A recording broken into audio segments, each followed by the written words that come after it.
Bonjour à toutes et à tous, bienvenue sur 01 TV. Quel plaisir de vous retrouver après quelques semaines de vacances. Et bien voilà, c'est parti, c'est la rentrée pour 01 Hebdo, votre rendez-vous tous les jeudis pour débriefer toute l'actu tech. Jérôme est bronzé, il est à mes côtés, tout va bien. Salut François, bonjour à tous, on est ravis de vous retrouver. On a l'impression de ne pas être parti. C'est vrai, finalement. On est content d'être là. Ouais. Voici votre dose hebdo d'actu high-tech. On va parler tout d'abord de cet anniversaire, et non des moindres. C'était il y a 10 ans, Tim Cook prenait les rênes de la marque Apple. Il chaussait les pantoufles de Steve Jobs. Qu'est-ce qui a changé? Qu'est-ce qui s'est passé? On va en parler. Et puis, du côté de chez Samsung, pas mal de nouveautés durant cet été avec les deux nouvelles versions des smartphones pliants. On en parlera avec Nicolas Lelouch tout à l'heure. Une autre grande marque de téléphone mobile, François, qui fait son comeback, il n'est jamais vraiment parti. C'est Motorola qui lance une nouvelle gamme baptisée Edge. Notre invité va tout nous dire. Et puis, notre rendez-vous Tech Care, vous le savez, la Tech for Good. Et on découvrira Nabook, cette appli qui permet aux enfants de lire encore plus. Ah, c'est bien. Tiens, et rayon loisirs également, une autre appli, c'est Foxy, une appli pour faire des balades. Et c'est notre nouvelle chroniqueuse qui l'a testée. Notre copine Margot. Et puis, vous le savez, vous pouvez toujours réagir à toute l'actualité avec le hashtag 01 Hebdo sur Twitter, entre autres. Merci d'être là et bienvenue à toutes et à tous.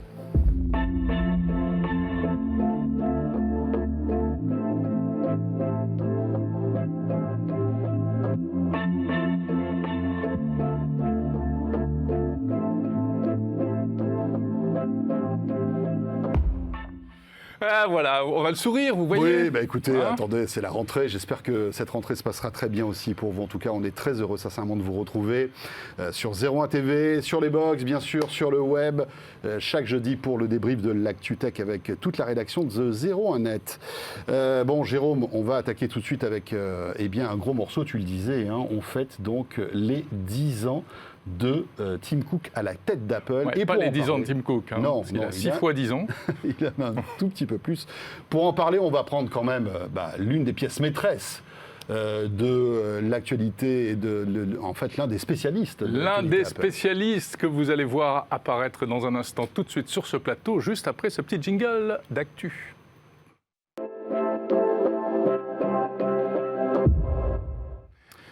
Il s'installe avec nous et on est ravis de le retrouver. C'est Olivier Frigara. Bonjour Olivier. Salut les amis, comment ça va? Ça va très, très Olivier. bien. Un petit concours de bronzage. Oui, c'est vrai, c'est vrai. Oui, c'est toujours lui qui gagne. C'est toujours lui qui gagne. Te dire. On en profite parce que dans quelques semaines, on fera beaucoup moins les malins. Ouais. Olivier, merci d'être avec nous sur le plateau de 01 Hebdo, ici sur 01 TV. Voilà, alors on te connaît pour tous ceux qui sont fans de l'actualité Apple. On te suit avec ton podcast, On refait le Mac. Voilà, qui scrute régulièrement toute l'actualité Apple. 13e saison déjà. 13e saison. 13e saison, mon Dieu. Rajeunit pas. Le temps passe vite. On est toujours aussi beau, cela dit, finalement. Hein, on a moins de cheveux, mais on est toujours aussi beau. C'est ça. Enfin, surtout moi, je parle pas pour toi, bien sûr. Et forcément, tu es un connaisseur, un fin connaisseur on va dire, de l'écosystème Apple. Et on est très heureux de t'avoir avec nous sur ce plateau pour commenter, en fait, cet anniversaire, Jérôme. Voilà, on voulait entendre une voix qui a vraiment du recul. Tu as vraiment une vision ancienne et en même temps très aiguisée de tout ce qui s'est passé ces dernières années, et notamment depuis ces 10 dernières années. C'était donc le 24 août 2011, il y a 10 ans et 2 jours.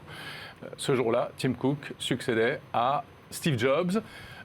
C'était le premier, non, j'allais dire c'était le premier PDG non fondateur. Non, c'est pas vrai, parce qu'il y en avait eu d'autres entre-temps, hein, pendant le départ de Steve Jobs. On ne va pas revenir aussi loin. Bon alors, ce bilan, Tim Cook à la tête d'Apple, pour toi, il a fait le job?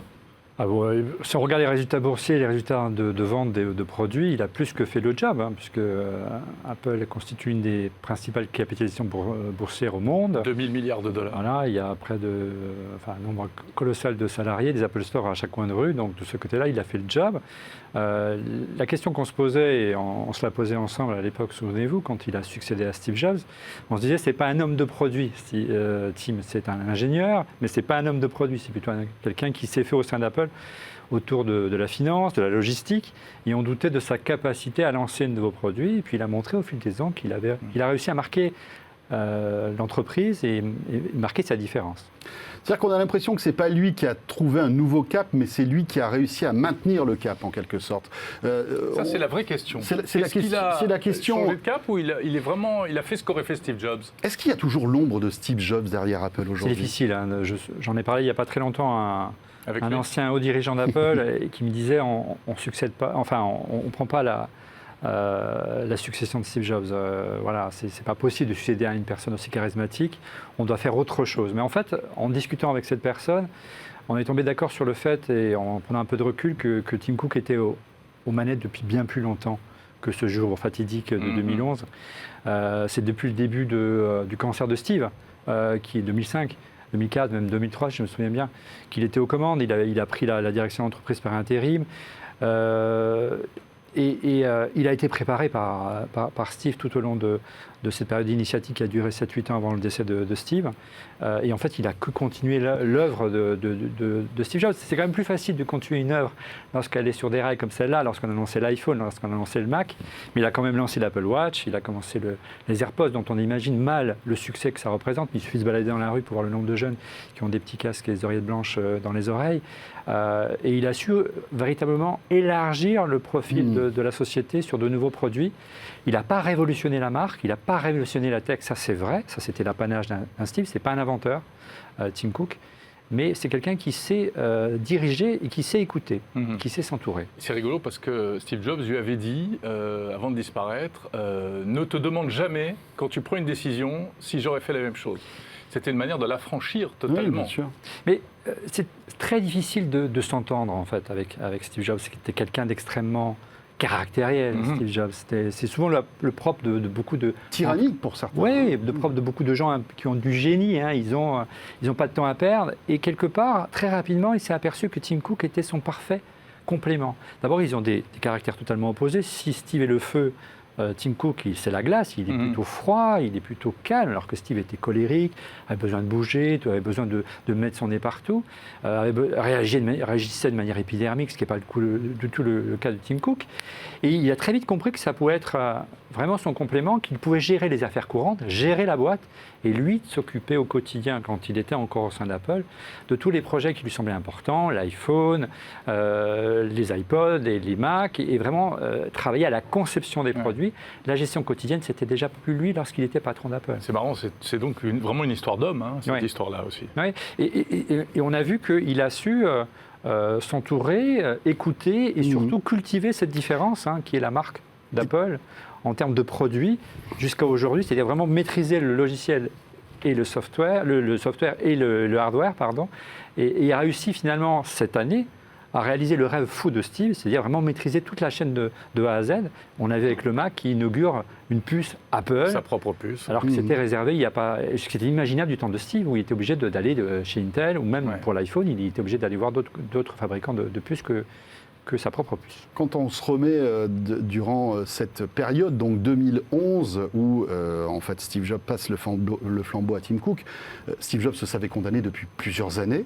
Donc cette préparation s'est faite en douceur. Ça n'a pas été accidentel, dans le sens où tu disais justement tout à l'heure, Tim Cook savait pas mal de temps avant qu'il allait prendre la place de Steve était condamné. Oui, c'est ça. Mais, il avait été désigné en interne, il avait été adoubé, il avait été... Très honnêtement, j'ai pas l'info. Ce qu'on m'a dit, par contre, c'est que Steve avait la malice, ou plutôt le côté un petit peu malsain de créer une concurrence, comme dans une équipe de foot. Il mettait ses dirigeants en concurrence. Et il y en avait une pléthore de concurrents au sein potentiels et de personnes qui auraient pu lui succéder. Il y avait John Rubinstein, il y avait Jonathan Ive, qui était le vice-président et vraiment là. Qui était l'ami de Steve Jobs. L'ami est très proche de Steve. Il y avait Scott Forstall, qui était le papa d'iOS. Il y avait Tony Fadell, qui était le papa de l'iPod et de l'iPhone. Ils sont tous partis, ces gens-là. Hein. Ils sont tous partis, exactement. Et Scott Forstall est parti quelques mois après la mort de Steve Jobs. En fait. Il s'est mis en faute. Oui, bien sûr. La question de savoir qui l'a mis en faute, mais c'est une autre histoire. Et ce qui est amusant de voir, c'est que tous ces personnages étaient en concurrence, se détestaient cordialement, et s'apparentaient toujours des choses qu'aurait fait Steve. C'est-à-dire l'iPhone c'est moi, l'iPod c'est moi. Alors que Tim a toujours été en retrait. Il n'a jamais joué à la guerre des égos. C'est quelqu'un qui n'a pas d'ego, en fait, Tim Cook, par rapport à... Et il n'y avait que des mini-Steve, plein de mini-Steve au sein d'Apple. Steve a dit, c'était récurrent à Cupertino. On se prenait pour Steve Jobs, tous les successeurs. Mais c'était peut-être... Et je pense que c'est ça qui a plu à Steve, dans le profil de Tim Cook. Non seulement c'est un super gestionnaire, mais au-delà, et un super meneur d'hommes, mais au-delà, il savait qu'il n'allait pas jouer à Steve Jobs. C'est intéressant ce que tu dis, c'était l'anti-Steve, et parce que c'est sa personnalité aussi, d'être, on le dit, assez froid, c'est un bourreau de travail, il se lève à 4-5 heures du matin. Vous l'avez rencontré de près ou de loin, on a eu la chance de pouvoir discuter, échanger quelques mots avec lui par rapport à Steve. C'est quelqu'un qui est froid, bien sûr, qui met un peu plus de distance, qui est moins latin, je dirais, qu'un Steve Jobs. Mais quand on le parle, il est beaucoup plus chaleureux. Mais enfin, en interne, il n'avait pas beaucoup de potes, il paraît. Non, mais c'est presque été une surprise qu'il soit nommé. Mais en fait, avec le recul, on s'aperçoit qu'il a été préparé par Steve depuis très longtemps. En interne, en externe, nous, journalistes, on s'inquiétait de la succession de Steve, parce qu'il faut se rappeler qu'il y a 10 ans, Apple était indissociable de l'image de Steve Jobs. Et on se disait, la société ne peut pas continuer sans son cofondateur. C'est lui qui a initié tellement de projets et de produits. Et on a vu que non seulement il a su cultiver les produits qui ont fait le succès d'Apple. On a vu qu'on est passé d'un ou deux iPhones maintenant à 5-6 iPhones au catalogue aujourd'hui, et puis surtout lancer de nouveaux produits qui reprennent cet ADN-là. Bien sûr. Et puis on se rend compte aussi qu'il y a pas mal d'agilité de la part de Tim Cook. On voit qu'aujourd'hui, le gros du business, c'est le service. Exactement. Il a opéré cette transition. Oui, ça c'est vraiment, entre guillemets, son œuvre. C'est ça. C'était le talent d'Achille d'Apple. Souvenez-vous du début du cloud chez Apple, c'est une vraie catastrophe. MobileMe et j'en passe. C'était vraiment par rapport à Google ou par rapport à Amazon. Ils étaient vraiment en retard. Et aujourd'hui, je ne vais pas dire de bêtises, mais ils font 10-20% de leur chiffre d'affaires sur le cloud. Ça représente presque l'unité comme le Mac ou l'iPad aujourd'hui. Donc ça pourrait être presque une entreprise du CAC 40 aujourd'hui, le chiffre d'affaires des services d'Apple. Donc oui, ça c'est son, entre guillemets, son savoir-faire qui a su transformer une entreprise qui était tellement incarnée dans le hardware, aller vers le service, même si je considère qu'ils ont encore des progrès à faire par rapport à certains GAFA notamment. Et puis, il y a eu des moments forts et des nouvelles thématiques, le respect de la vie privée, etc. Il a quand même senti que c'était... Alors, c'était déjà un peu le dada de Steve Jobs, malgré tout, mais il a senti que c'était être important dans la société et qu'en plus, ça pouvait être un argument marketing, cette histoire-là. Oui. Moi, j'étais un peu perplexe au début c'était il y a 2-3 ans, au CES de Las Vegas, lorsqu'on avait vu cette affiche sur le strip où il disait ce qui est dans votre iPhone reste dans votre iPhone, ce qui est à Las Vegas reste à Las Vegas. On se disait que ça n'allait pas être forcément un argument de vente sur le long terme. On s'aperçoit que dans les esprits évoluent. Il y a eu vraiment un gros travail d'évangélisation, bien aidé par tous les scandales qui a eu lieu autour de Facebook notamment. Et Google, qui fait qu'effectivement, aujourd'hui, on se préoccupe beaucoup de ces infos-là. Et là, il a été assez visionnaire. Et Tim Cook, c'est l'homme qui a dit non au FBI. Qui a dit non au FBI, oui. Qui a en 2016, lorsqu'il a refusé. Oui, mais qui n'a pas dit non à la Chine non plus. Donc il y a quand même une ambivalence. Il y a un opportunisme. Il est très politique. Il paraît qu'il savait très bien mener Donald Trump, notamment, sans partager du tout son idéologie, mais il savait lui parler, il lui téléphonait régulièrement. Mais au-delà, moi, ce que je retiendrai, s'il y avait quelque chose à retenir de Tim Cook, c'est qu'il a su véritablement transformer Apple au moment où il était au bord du gouffre. Au moment où il y avait des semaines de stock de machines qui prenaient la poussière dans des entrepôts, où il y avait des dizaines d'usines qui tournaient à vide, il a su restructurer complètement cette boîte, la sauver via les produits qu'a su apporter Steve Jobs, mais il a su vraiment restructurer et c'est lui qui a inventé ce modèle qu'aujourd'hui, qu'on n'apprécie pas forcément à l'heure du Covid et où on préférait avoir des produits locaux. C'est lui qui a instauré, entre guillemets, la mode dans la Silicon Valley des délocalisations. C'est lui qui a été la première société tech à lancer des produits et les faire produire, avoir une société sans usine en fait, et ouvrir des entreprises en Chine. C'est vraiment sa marque de fabrique et toutes les entreprises de la tech ont suivi.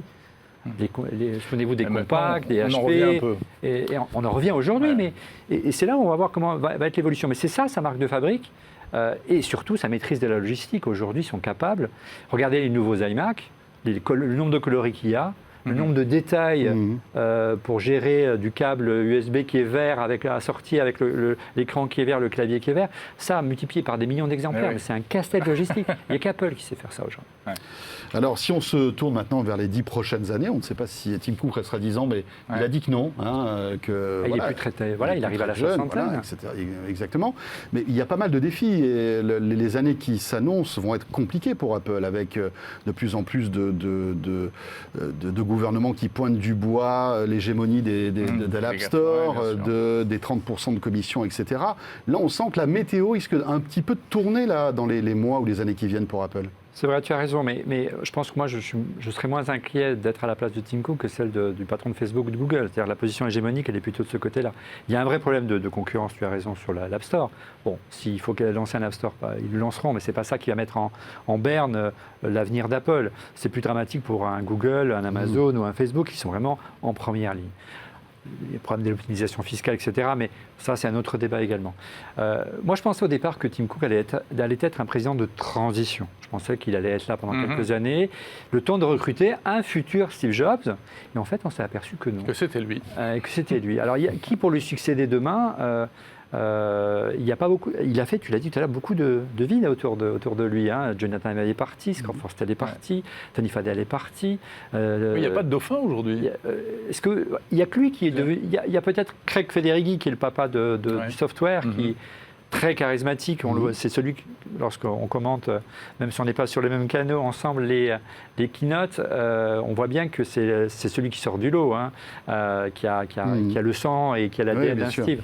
Donc c'est peut-être lui, effectivement, qui pourrait joindre le côté produit d'un Steve. Est-ce qu'il a le savoir-faire de la gestion d'un Tim Cook? C'est une autre affaire. On parle beaucoup de Jeff Williams, qui est son bras droit, qui est le Tim Cook de Tim Cook. Oui, qui est le directeur opérationnel, vraiment d'Apple. C'est qui s'occupe de la logistique et aujourd'hui qui gère l'opérationnel au quotidien. Et c'est sûr que la bataille est en place là. Jeff Williams, il ne faut pas oublier qu'ils sont très proches depuis une dizaine d'années, depuis le début. Ils ont fait leurs études ensemble, ils ont quasiment le même âge. Donc, ça ne peut pas être forcément son successeur sur le long terme. Voilà. Merci beaucoup, Olivier. On pourra en parler pendant des heures, mais c'est passionnant. Les 10 ans de Tim Cook à la tête d'Apple. Oui, passionnant. Merci beaucoup, Olivier Frigara. Alors, voilà pour cet anniversaire. L'actualité tech, vous le savez, se poursuit tout de suite avec notre deuxième invité du nouveau du côté de chez Motorola.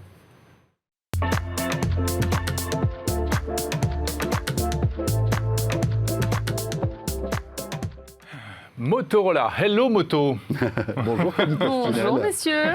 Bonjour Camille.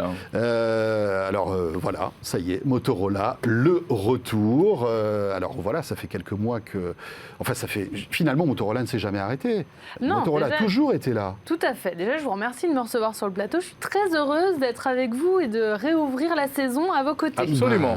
Ça me fait grand plaisir d'être sur ce plateau. Donc, merci beaucoup. Pareillement. Et effectivement, comme vous le disiez, en fait, Motorola s'est jamais vraiment éteint, puisqu'en fait, la marque a perduré surtout sur d'autres continents, comme le continent nord-américain et le continent surtout sud-américain. Donc là, notre ambition, c'est de revenir sur le marché européen, surtout l'Europe de l'Ouest, il faut l'avouer, et notamment en France. Donc c'est notre grand challenge de 2021, de relancer et de dépoussiérer cette belle marque emblématique, vous l'avez dit, Hello Moto. Ça parle à tout le monde, en tout cas au plus grand nombre. Au plus vieux. Au plus vieux, alors au plus vieux, ça dépend ce que vous considérez comme vieux, mais c'est vrai que c'est une marque qui a été mythique, Motorola. C'est vraiment la marque de communication US. C'est l'inventeur du téléphone mobile, en fait. Tout à fait, 1928, absolument. Tout à fait, Chicago. Ton premier téléphone date de 1928, Jérôme. C'était américain, mais aujourd'hui c'est un peu chinois quand même, Motorola, non? Alors c'est moitié-moitié, on va dire, puisque effectivement ça a été racheté par Lenovo, qui est un groupe international dont les sièges sociaux sont à la fois en Chine et à la fois aux États-Unis. Donc c'est 50-50, mais le siège de Motorola est toujours positionné à Chicago et les équipes sont très internationales. C'est une des forces d'ailleurs du groupe, c'est vraiment cette mixité, je dirais, pas ethnique, mais en tout cas de pays différents. C'est très, très Et sympa. Au milieu, il y a l'Europe, il y a la France, il y a vous, et il y a ces produits qui arrivent. Donc on a, je vous les ai ramenés d'ailleurs, messieurs, le Edge, les Edge 20, les Motorola Edge 20, donc ils sont au nombre de 3. Ici, je vous ai ramené le Edge 20, donc vous avez le Edge 20 Lite qui est l'entrée de gamme en fait de la famille. Ensuite, vous avez le Edge 20 et le Edge 20 Pro, qui sont 3 produits qu'on relance là en cette période de rentrée. Et si vous voulez les voir, parce que je pense pas, Jérôme. Mais bien sûr, moi j'aime manipuler les smartphones. Et voilà, attendez, je vous donne l'autre. Tac. Il est très léger. Qui est donc celui-ci, donc qui est un produit. C'est un vrai? Il est très léger. Alors celui-ci non, celui-ci c'est un factice, mais j'en celui-ci est étais vrai. sûr. Voilà, c'est parce que j'ai ramené. Comme Camille m'apprécie beaucoup plus, toi tu as donné le vrai. Toi tu as le vrai avec la carte mère. Si tu veux passer un coup de fil, bon courage. Alors, c'est parce ça marche que pas du tout. Je vous ai montré le noir et le blanc, puisqu'il est disponible en 2 coloris. Et en fait, ce produit est surtout ultra fin, à 7 mm d'épaisseur, Absolument.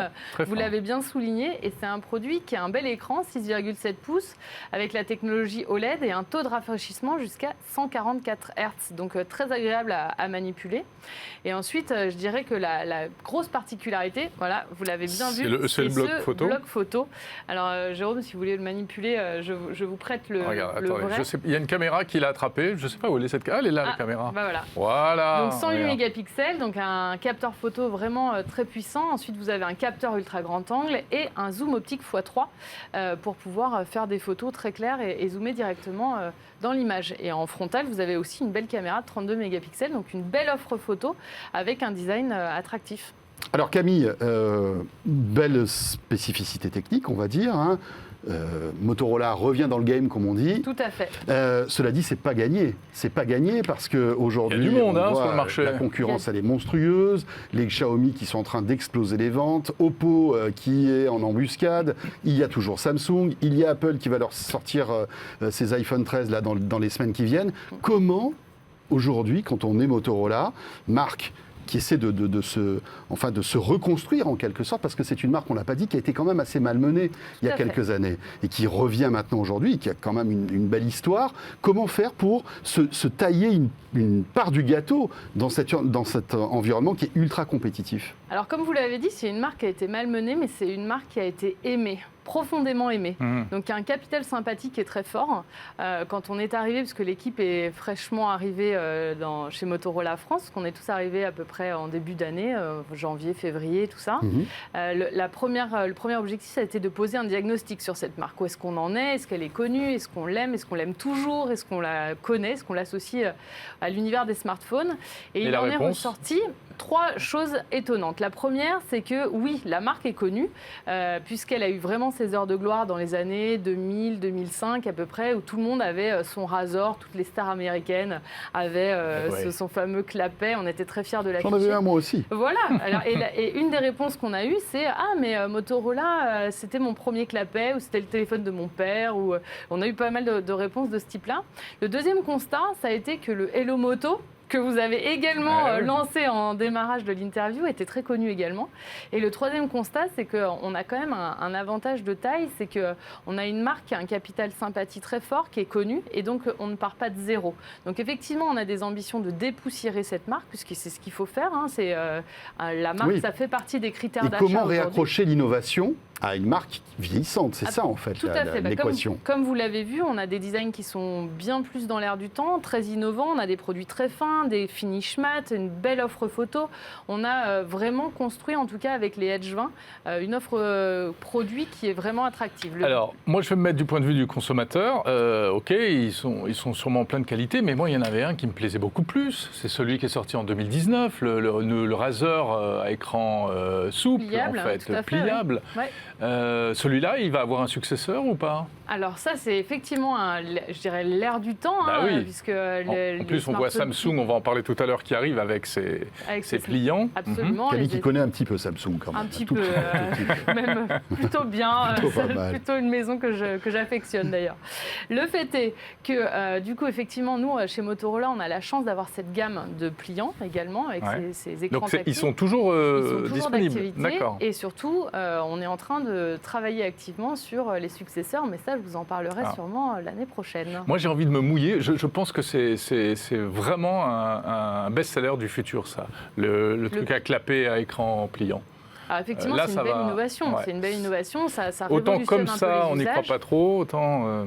un format qui est très attractif parce que très compact. Et donc, du coup, c'est vrai que c'est intéressant. Et Motorola possède en fait cette technologie, est capable de l'industrialiser. On l'a montré justement, vous le disiez, en 2019. Il était pas mal. Il avait quelques défauts, mais globalement, il avait aussi beaucoup de qualité. Tout à fait, absolument. Puis il avait surtout ce design emblématique que tout le monde adorait. Alors, donc, l'innovation va arriver, parce que même si ce smartphone est innovant, finalement, il a les innovations que les autres marques ont. Est-ce qu'il y aura des aspérités d'innovation qui vont arriver chez Motorola avec, par exemple, comme le disait Jérôme, du pliant, ça arrive l'année prochaine. Est-ce qu'il y aura aussi un écosystème Non, mais est-ce qu'il y aura un écosystème d'objets connectés, de montres, ou d'écouteurs, des choses comme ça? Alors pour le moment, notre ambition, c'est vraiment de revenir sur le marché français. Donc on fait les choses étape par étape. Il ne faut pas mettre la charrue avant les bœufs, comme on dit. Donc là, l'idée, c'était vraiment de montrer qu'on était capable de lancer des produits qui tiennent la route, qui répondent aux attentes du marché et qui soient bien positionnés en termes de prix. Parce qu'on se parle aussi beaucoup des specs, mais le positionnement prix est quand même très important aujourd'hui. Et donc aujourd'hui, avec la gamme des Edge 20, on montre aujourd'hui que Motorola est capable d'être dans le game, pour reprendre votre expression, et de proposer une offre produit qui est cohérente, qui propose des innovations qui sont telles qu'elles sont, notamment sur l'appareil photo, avec un design vraiment très quali. En tout cas, on trouve que les finitions sont vraiment chouettes. Et l'année prochaine, on vous prépare effectivement pas mal de surprises. Il faut juste le temps que tout ça se mette en place. Pour l'instant, vous vous installez dans les magasins. Voilà, pour l'instant, on revient sur le marché. Voilà, avec des produits qui vont plaire, on va dire, au plus grand nombre. Et puis l'année prochaine, vous allez nous en mettre plein la vue. On espère. En tout cas, on y travaille activement. Et les prix, justement, qu'est-ce que ça donne quoi? Donc, pour les Edge 20, donc, le Edge 20 Lite, il est positionné à 369 €. Celui que vous avez dans les mains, c'est 499 €. Et la version Pro est à 699 €. C'est assez agressif, me semble-t-il. C'est plutôt agressif, exactement. Donc c'est pour ça que là, dans les mains, vous avez vraiment pour nous le produit parfait, avec le design qui va bien, le prix qui est très bien positionné. 5G Évidemment. Évidemment. Pour revenir, il faut de la 5G. Ils sont tous les trois 5G? Tout à fait. D'accord. Voilà la nouvelle gamme Edge donc de Motorola avec Camille Castinel qui nous a présenté tout ça. Merci d'être venu nous présenter ces smartphones. J'étais ravie. Quasi avant-première. Allez, je vous le rends, même si c'est un faux. Je vous le rends. Vous devez certainement en avoir besoin. On enchaîne tout de suite avec notre prochain invité et c'est notre rendez-vous Tech Care.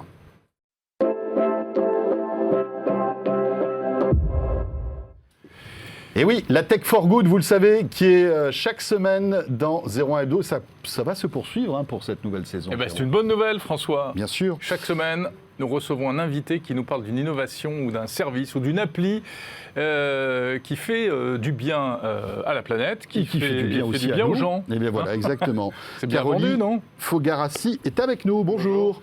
Vous êtes le cofondateur donc de Nabook. Et Nabook qui est une plateforme en fait qui convertit le temps d'écran en temps de lecture. Et oui, parce qu'on sait, le temps d'écran, c'est terrible. Mais le temps de lecture, il a disparu. Eh ben, c'est bien résorbé, oui. Ouais. Et le temps d'écran, lui... Il a augmenté. Il augmente. Incroyable. Seulement, ces deux phénomènes qui vont l'un dans un sens et l'autre à l'inverse sont finalement conciliables. Et nous, c'est notre promesse. C'est de dire que la lecture n'a pas donné son dernier mot et qu'on peut donner les moyens de s'exprimer à l'heure du numérique à des livres, à des récits qui sont chez nous à destination des 7-14 ans. Alors comment on fait ça? On reprend les éléments clés qui ont fait le succès des stars du numérique. J'entends par là Netflix, WhatsApp et Fortnite par exemple. Et on va reprendre les codes, on va les adapter à un format disponible sur tablette et sur téléphone. On va travailler avec des éditeurs, des livres, et on va les adapter à ce format-là.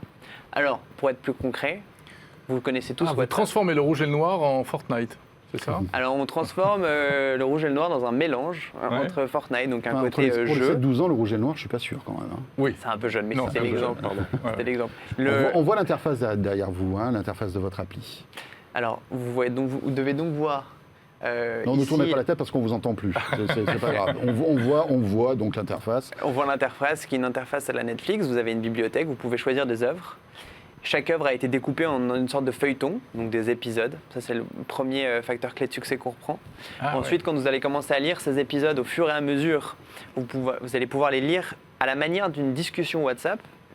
Une bulle vient en chasser une autre. Chaque personnage a sa propre couleur et son portrait est affiché. Ah ouais? Et puis enfin, quand vous avez lu, vous pouvez continuer parce que vous allez avoir des gains qui vous permettent de débloquer des épisodes inédits, des avatars. tout est conçu de manière à rendre la lecture le plus ludique possible. Ouais, c'est ce qu'il y a d'amusant, c'est le fil de discussion en fait, qui ressemble à un fil WhatsApp. Exact. C'est ça qui est top. Et comment vous avez eu cette idée en fait? Alors c'est un long processus avec mes 2 associés, Maxime et Lucas.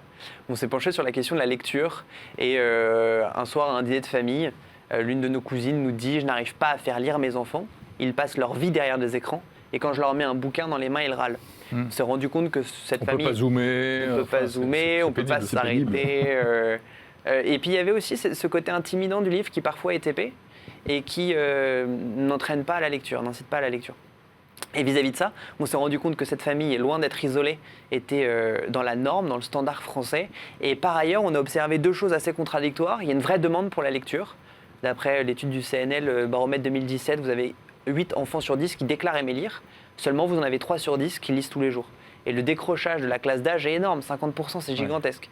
Donc, la conclusion était là, l'offre est peu ou pas adaptée à la demande. Et c'est comme ça qu'on a voulu créer ce système, qui est un système numérique, donc vraiment livre, mais aussi vraiment numérique, qui n'est pas une Oui, qui a les codes en fait du numérique et les codes de ce que veulent les jeunes retrouver sur leur iPhone en fait, sur leur smartphone. Exact. Alors c'est très louable, ça a l'air très joliment fait en plus, mais est-ce que ça suffit de faire comme ça une adaptation un peu cosmétique d'une certaine manière? Parce qu'un livre, c'est aussi cette chose dans laquelle on rentre et puis on n'en sort plus. Et Oui, je vais vous prendre un exemple en parallèle. Je suis en train de terminer le prix des libraires là, qui s'appelle Héritage de Miguel Bonnefoy. Et l'une des héroïnes qui devient pilote, pendant 10 ans, n'a fait que lire des ouvrages qui parlent d'avion. Est-ce que ça a suffi à lui donner le goût de sa passion? Oui. Nous, c'est la même chose. On ne se place pas comme un substitut. On ne vient pas remplacer le livre papier. On vient donner le goût de la lecture. Et nous, ce que nous disons aujourd'hui, c'est que le goût de la lecture, il est indépendant du support. Et que c'est une erreur de croire que seul le livre est le passeport pour la lecture. Et le jour où nos clients lisent sur notre application, ils auront le goût de la lecture. Et quand ils ont le goût de la lecture, quand ils auront notre âge, ils iront en librairie, ils achèteront des livres. C'est un tremplin. Oui, bien sûr. C'est qu'après, on peut devenir addict à la lecture. Et donc, ça peut être ça un bon point de départ bien sûr. Pour après retrouver, on va dire, des habitudes de lecture traditionnelles, s'acheter une liseuse, par exemple. Oui, voilà. tout à fait. Mais alors, comment faites-vous j'imagine que vous discutez avec les éditeurs de livres. Hein, bien sûr. Que, voilà, c'est eux qui vous fournissent. Vous avez des accords avec de grands éditeurs? Alors aujourd'hui, on a des accords avec 7 maisons d'édition, que je salue d'ailleurs, et on est en pourparlers avec des grands noms, dont je dois taire le nom pour des raisons de confidentialité des négociations. Mais toujours est-il que nous, aujourd'hui, nous sommes un acteur privilégié. Nous travaillons main dans la main avec des éditeurs, parce que le but, à la fin, c'est de promouvoir le livre, et on fait tous partie du même combat.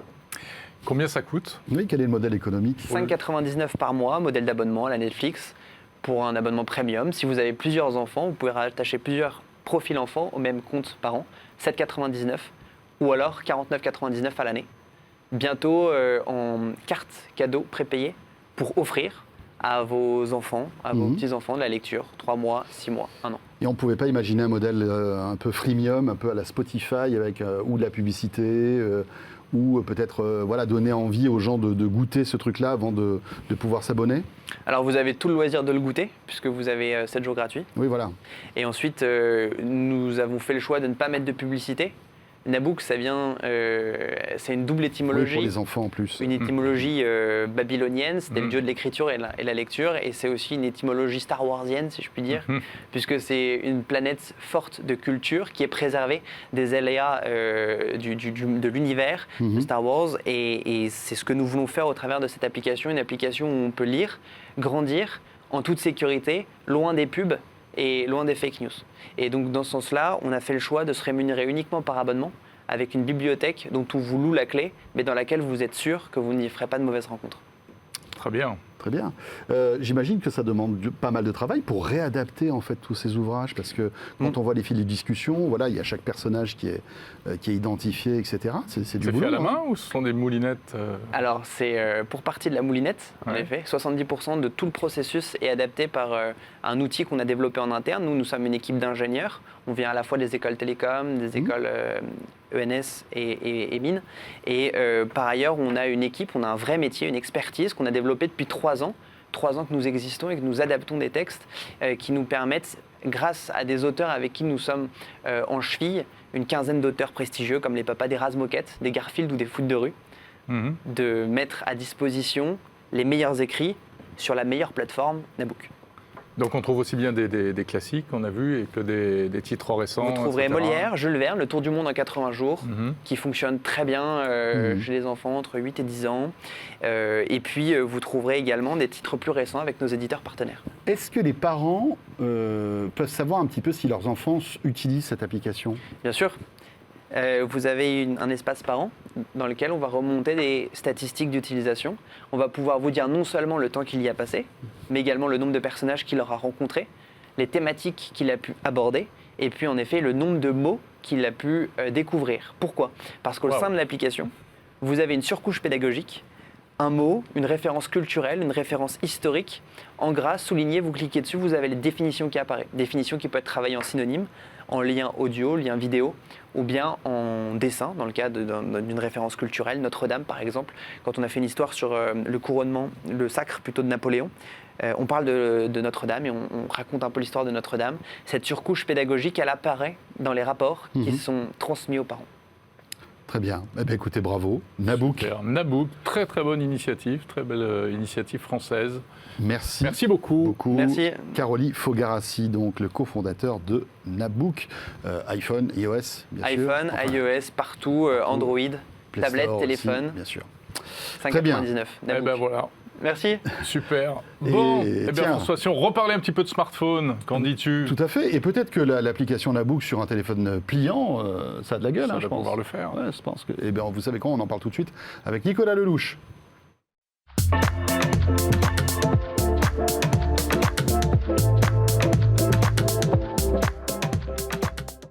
Mais Nicolas Lelouch, mais ce jingle est magnifique. C'est superbe. Nouveau jingle.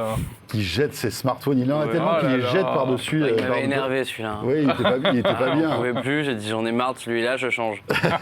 Bon, ne nous dis pas Comment ça va ? de quelle marque il s'agit. Il était en plastique et il était faux. Faut dire la vérité pour rassurer les gens, on jette pas les téléphones. Ça va très bien, ça Bonnes va. vacances, tout ça. Très bonnes vacances. Vacances studieuses, hein ? Oui. Parce que alors, moi, j'étais vraiment en vacances et les annonces de smartphones, mais Ça a continué, hein. tout l'été, ça a continué. Et notamment les deux ovnis que tu as apportés, qu'on Eh ouais. a évoqués Oui, tout à l'heure. ça en fait maintenant. Et notamment Samsung qui ne sait pas que les Français que la France s'arrête au mois d'août. Exactement. Après, on a l'habitude avec Samsung, c'est toujours comme ça, donc Ouais. ça vous fait rire. Je cale mes vacances sur ça. Je m'arrange pour avoir des C'est vrai. vacances avant et après.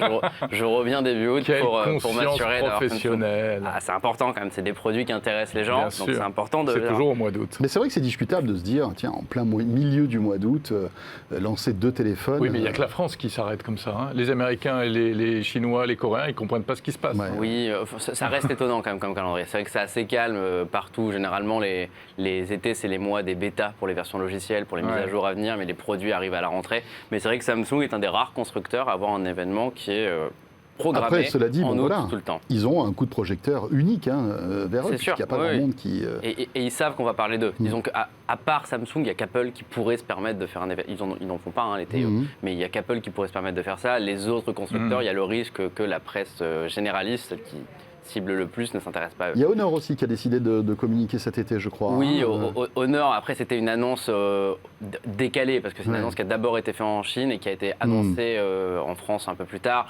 Et disons qu'Honor sait très bien qu'on ne va pas parler d'eux dans les plus gros, dans Le Monde ou à TF1, au journal de 20h. Donc pour eux, c'est pas forcément les mêmes importances. Alors, ils sont là. Samsung Ils sont là, j'en cap ai sur deux. le pliant, alors. Ouais, là c'est particulier Alors là, cette année, parce que les années précédentes, le pliant, c'était le petit truc en plus Ouais. à la fin de la conférence.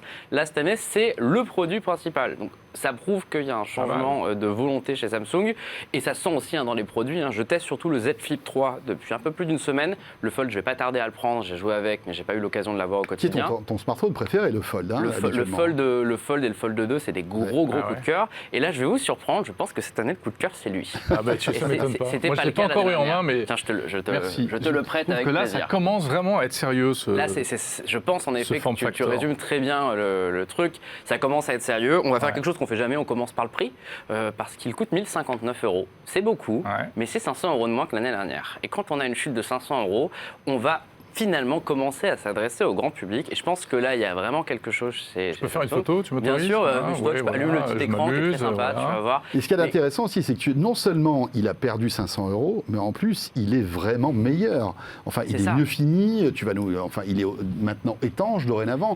C'est ça qui est intéressant, c'est que en fait, on a la courbe du prix qui baisse et la courbe de qualité qui monte. C'est ça, ils auraient pu faire des concessions, on aurait pu dire on enlève quelque chose pour baisser le prix. Là, c'est pas le cas, il y a vraiment de la progression sur l'intégralité du produit. Je trouve déjà que le design, c'est la première chose qu'on voit sur ce genre de produit, et au vu de son design très original, c'est évidemment le point le plus important. Jérôme a vérifié, il est solide. Non, pour le coup, ça aussi quelque chose qui a été mis en avant, parce que Samsung est conscient qu'il y a un gros problème sur cette catégorie de téléphone pliant, c'est que les gens sont convaincus que c'est des trucs qui vont se casser très rapidement. Donc il faut rassurer, il y a l'étanchéité, il y a le fait qu'il y a une nouvelle charnière qui est beaucoup plus solide qu'autrefois, il y a le fait que quand il est fermé, il est recouvert de Gorilla Glass Victus, que c'est de l'aluminium brossé qui est à peu près similaire à ce qu'on trouve sur les iPhones ou sur les iPads les plus chers. Donc il y a vraiment que des matériaux haut de gamme. Vraiment, oui, on sent quand on a le produit en main par rapport aux prédécesseurs que c'est qualitatif. Et surtout, pour moi, ce qui fait que c'est un excellent produit, ce qui n'était pas forcément le cas de son prédécesseur, qui était intriguant sans être excellent, c'est que là, on a un produit qui est vraiment utilisable de deux manières différentes, et ce n'était pas le cas l'année dernière. Parce que l'année dernière, c'était un téléphone qui se pliait en deux, qui était facile à transporter, mais quand il vibrait dans la poche, vous le sortez, vous étiez obligé de l'ouvrir, parce que le petit écran était ridicule et ça donnait que l'heure.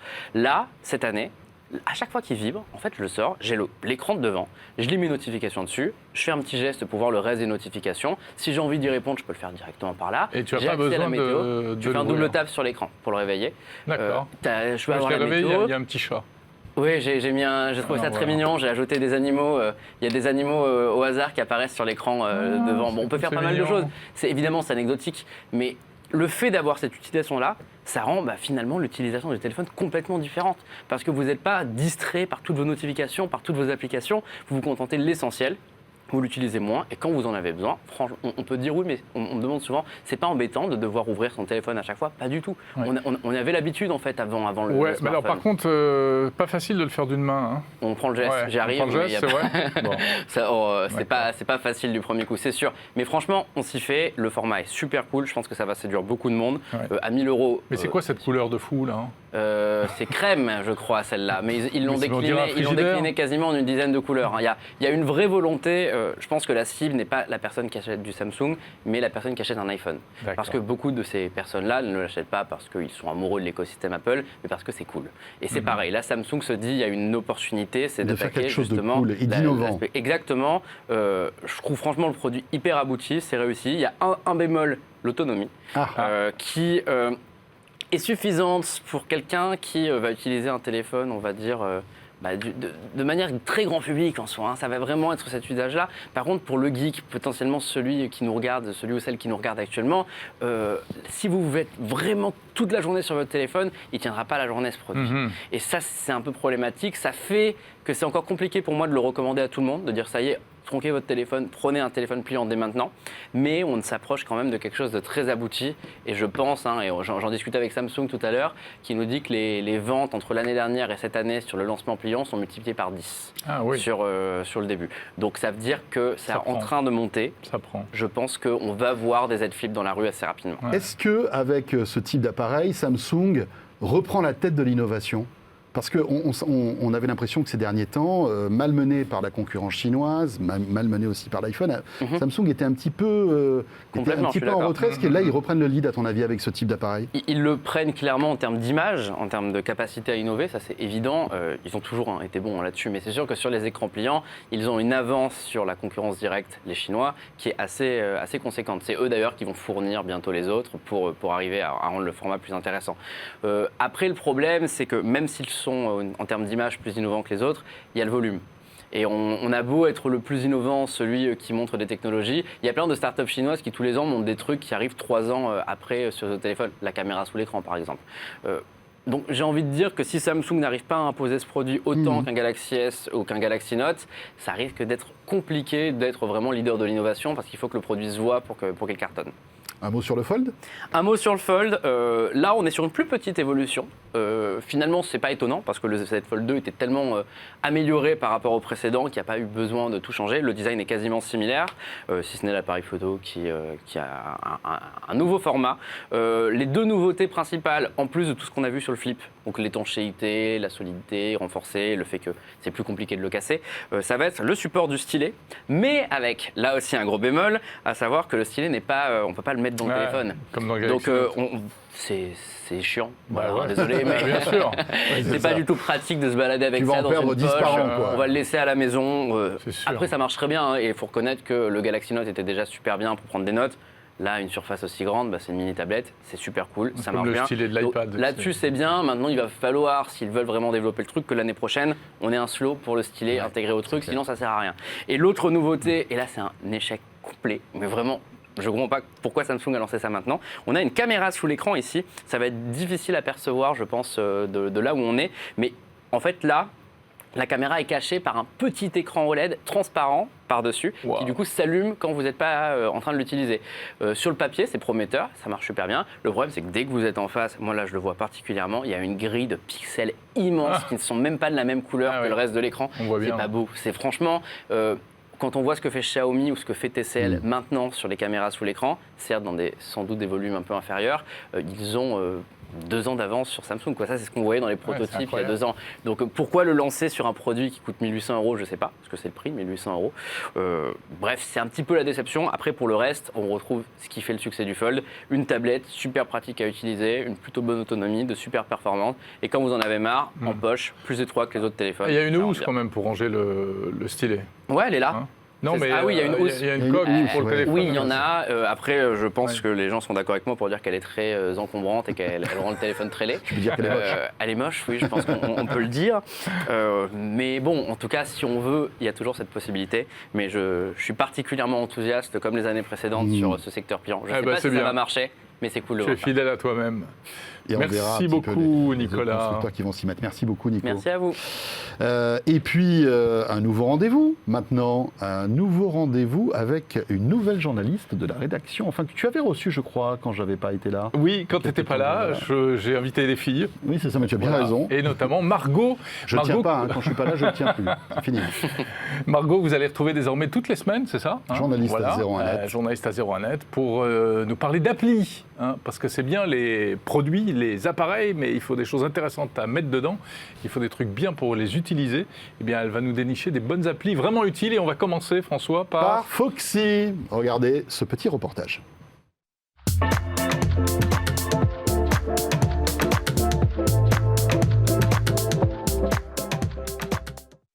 Aujourd'hui au Square, Joël Le Tac, dans le 18e arrondissement de Paris, afin de tester une application qui s'appelle Foxy. Foxy, qu'est-ce que c'est? C'est une application pour découvrir une ville, un arrondissement, un quartier, de manière ludique.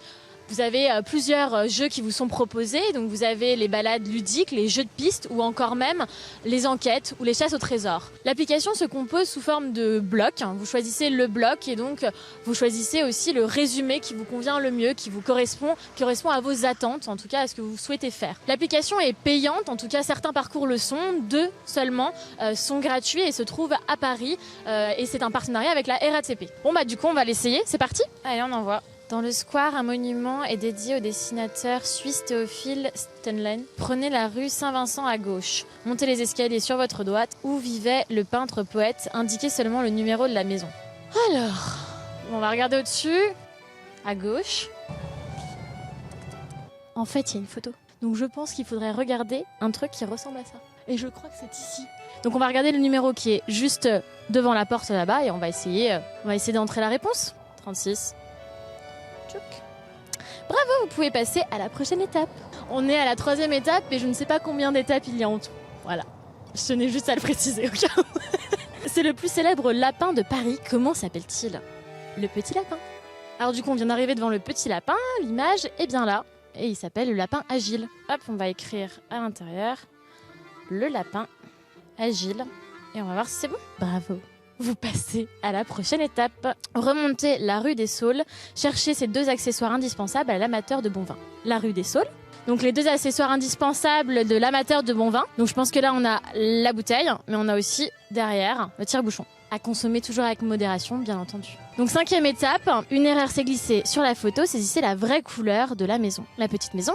Du coup sur la photo, on a une maison qui est bleue, et là on découvre qu'elle est rose. Donc je pense que forcément, il faut que la réponse soit rose. Allez, gogo.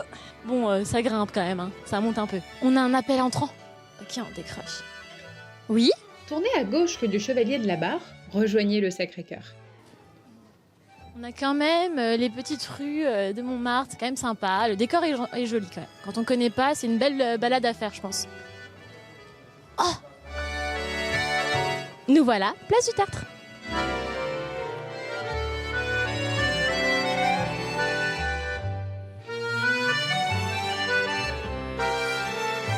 Il y a Dalida qui m'appelle. La première fois que je l'ai vue, elle m'a vraiment séduite parce qu'elle se trouve tout à fait au fond d'une toute petite ruelle. Et on n'a pas l'impression, quand on rentre dans la maison, d'avoir un jardin et puis de voir tout Paris. Le moulin de la Galette. Dalida a vécu dans cette maison de 1962 à 1987. Ses amis Montmartrois ne l'oublieront pas.